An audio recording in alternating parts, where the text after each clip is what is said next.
হযরত মূসা আলাইহিস সালাম একদিন আল্লাহকে জিজ্ঞাসা করলেন, হে আমার মহান প্রভু, আমার অনুসারীদের মধ্যে কে সবচেয়ে বড় পাপী? আল্লাহ উত্তর করলেন, যে ব্যক্তি সর্বপ্রথম এই পথ অতিক্রম করবে সে ব্যক্তি হলো তোমার অনুসারীদের মধ্যে সবচেয়ে বড় পাপী। বেশ, আল্লাহর কথা অনুযায়ী হযরত মূসা আলাইহিস সালাম বসে দেখছেন।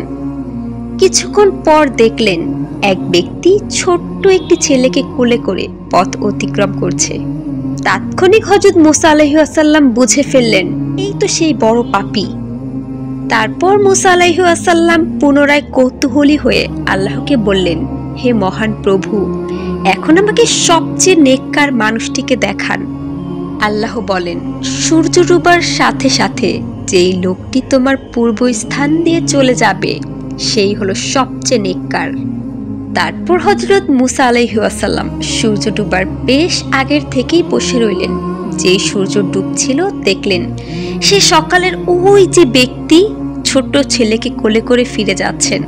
মূসা আলাইহিস সালাম হতভম্ব হয়ে আল্লাহকে জিজ্ঞাসা করলেন, হে আমার মহান প্রভু, একই ব্যক্তি মহাপাপী আবার মহানেককার।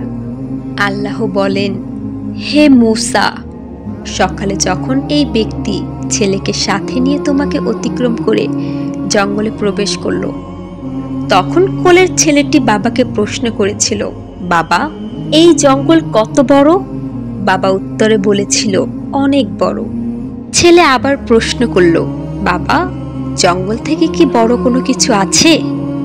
তখন বাবা বলেছিল, হ্যাঁ বাবা, ওই পাহাড়গুলো জঙ্গল থেকে অনেক বড়। ছেলে পুনরায় প্রশ্ন করলো, পাহাড় থেকে কি বড় কিছু আছে? বাবা বলল, আছে, ওই যে দেখছো বিশাল আকাশ। ছেলে আবার প্রশ্ন করলো, আকাশ থেকে কি বড় কিছু আছে? সেই ব্যক্তি বলল, হ্যাঁ, আমার পাপ, যা এই আকাশ থেকেও অনেক বেশি বড়। ছেলে বাবার এই উত্তর শুনে বলল, বাবা, তোমার পাপ থেকে বড় কি কোনো কিছুই নেই? তখন বাবাটি চিৎকার দিয়ে ছেলেটিকে জড়িয়ে ধরে কাঁদতে কাঁদতে বলল, আমার পাপ থেকেও অনেক অনেক বড় আমাদের আল্লাহর রহমত। হে মূসা, এই ব্যক্তির পাপের অনুভূতি ও অনুশোচনা আমার এতটাই পছন্দ হয়েছে যে সবচেয়ে পাপী ব্যক্তিকেও সবচেয়ে নেককার ব্যক্তি বানিয়ে দিয়েছি। মনে রেখো, আমার শাস্তির হাত থেকে ক্ষমার হাত বহুগুণ বড়। হে আল্লাহ, আপনি আমাদের সকলকে পিছনের গুনাহসমূহ ক্ষমা করে সামনের দিনগুলোকে সত্য পথে চলার তৌফিক দান করুন, আমিন।